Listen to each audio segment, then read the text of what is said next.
Bienvenidos al canal del Instituto de Hebreo Bíblico.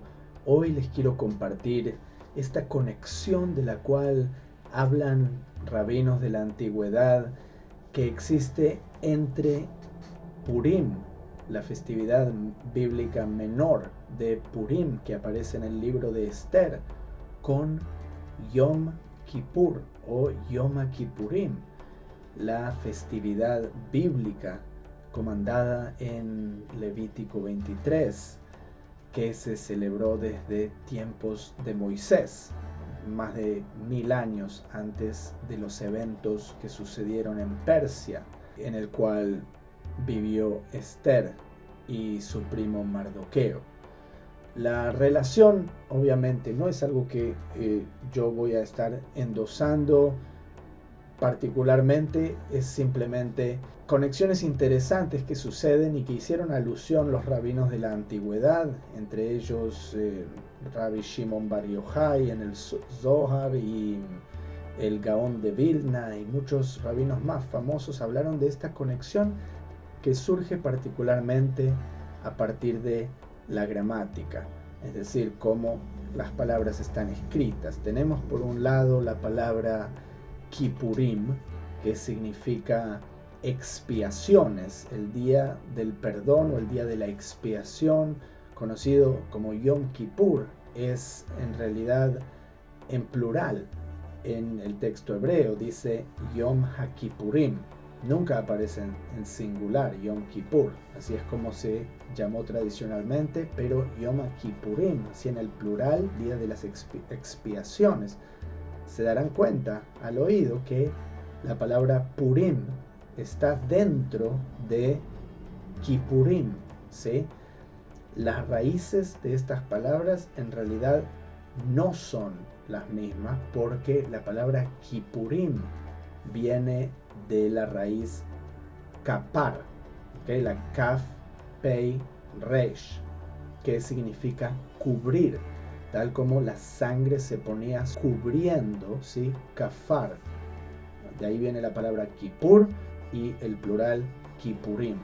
La palabra Purim, por el otro lado, vamos a hablar en un segundo acerca de dónde viene esta palabra, es de origen extranjero, no es de origen hebreo originalmente, sino que viene de la lengua acadia, ¿sí? Y en la lengua acadia que se hablaba en Sumeria, viene de la palabra pur, que era una piedra que se utilizaba para determinar suertes, ¿okay? Se tiraba esta piedra y se decretaban fechas de eventos, o en el caso del pueblo de Israel se decretó cuándo se iban a matar a los judíos, ¿sí? Eso es lo que sucedía a través de esta piedra. Este pur que ven acá es del año 833 a.C., del reinado de Shalmaneser III. Ya tenían este cubo que se llama pur, era de cerámica y está escrito aquí en la lengua de los acadios, en la lengua de Sumeria antigua, posteriormente lo que fue Babilonia, ¿okay? La conexión, volviendo a las letras, que les decía que la palabra no es específicamente la misma raíz, porque vienen de distintos lados, pero fonológicamente la palabra Kippurim sí se interpreta el Purim como el Purim moderno de la fiesta de Purim, y se cambia la vocal nomás. En lugar de decir Kippurim, se dice que Purim. Que es la preposición como, ¿okay? Entonces, como Purim. La palabra Kippurim puede ser leída también como Purim, ¿okay? Que Kippurim, el día de la expiación, es como Purim. Y obviamente nos salta al entendimiento que son días altamente contrastantes el uno del otro, no tienen nada que ver. Yom Kippur es un día en que nos humillamos a nosotros mismos, nos hacemos humildes, esto es decir, no damos rienda al el placer de la carne, nada de eso. Purim es lo completamente opuesto, es un día de celebración, o sea, no tiene nada que ver uno del otro, pero hay algunos parecidos que realmente son muy llamativos y les quiero compartir el día de hoy. Les decía que la palabra pur es una palabra de origen extranjero que aparece en el libro de Esther, porque esto era lo que utilizaban los persas, ¿sí? Tanto como los babilonios, sumerios antiguos, estaba en esa cultura. ¿Okay? Cuando nos vamos a dónde aparece esa palabra en la Biblia, aparece solo en el libro de Esther, 3 ocasiones distintas, fue echada pur, esto es la suerte. Si lo miramos en el hebreo, dice tiró un pur, que es un goral, dice en hebreo. Si nos vamos a la palabra goral, esta palabra va a estar asociada con pur. Primero déjenme mostrarles el pur. ¿Okay? Pur, que les decía, una piedra, viene del acadio. Miren en el léxico de Gesenio, él también lo entiende de la misma manera. Pur, aparece en Esther 3:7, es un goral. ¿Okay? Goral es la palabra hebrea para esta palabra de origen acadio. ¿Okay? La palabra goral, ¿dónde aparece esta palabra goral? ¿Okay? Nos vamos aquí a las referencias, aparece en Levítico 16:8. Echarás suertes a Aarón sobre los 2 machos cabríos, una suerte para Jehová y otra suerte para Azazel. Recuerdan, este evento era las suertes que se echaban el día de Yom Kippurim. ¿Okay? Entonces acá tenemos una conexión interesante. ¿Okay? La palabra pur, que es la palabra para suertes, que veíamos ahora que aparece en Esther 3 veces, la palabra correspondiente hebrea nos remite directamente a los días, o al día más bien, de Yom Kippurim, que es el 10º día del 7º mes. ¿Okay? Entonces, bastante interesante. Por otro lado, si buscamos la palabra Purim, aquí, ¿cuándo aparece la palabra Purim? Aparece 1, 2, 3, 4, 5 veces, también, obviamente, solamente en el libro de Esther.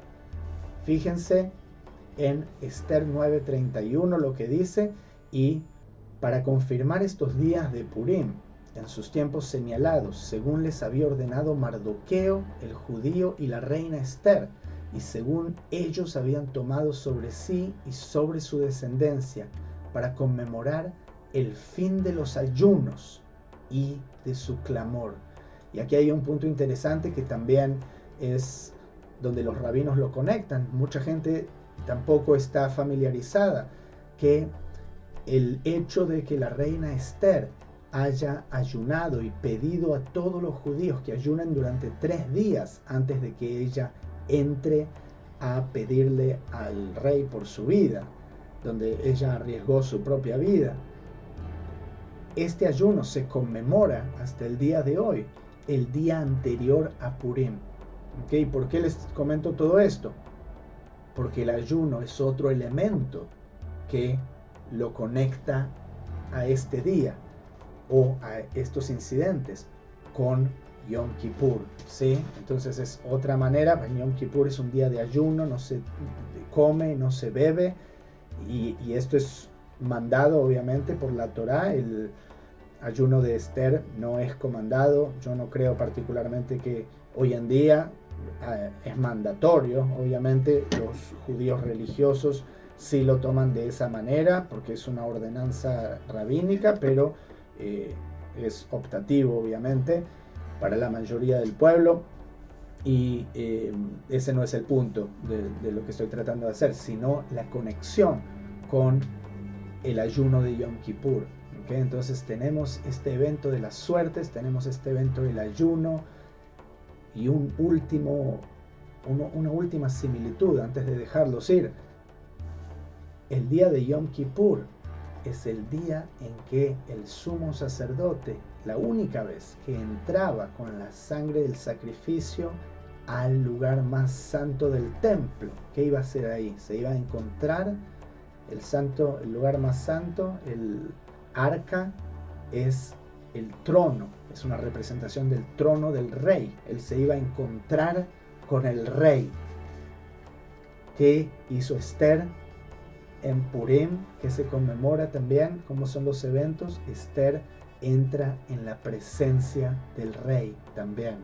Entonces me pareció interesante traerles. En la literatura rabínica se romantiza muchísimo todo esto. De hecho, van hasta el extremo de decir en el reino mesiánico, Purim y Yom Kippur son las únicas dos fiestas que van a quedar, porque todas las fiestas no van a seguir siendo celebradas, y ellos traen entendimientos similares a esto, que dice estos sí van a quedar, y que son dos caras de la misma moneda. Los invito también a visitar dos videos más que tengo acerca de Purim. Uno que hablo del significado del nombre de Esther, que es muy interesante, y otro acerca de los juicios a los criminales nazis de Nuremberg, y un evento muy interesante que sucedió ahí con un militar de guerra nazi. Espero que lo disfruten y nos vemos en el próximo video. Shalom.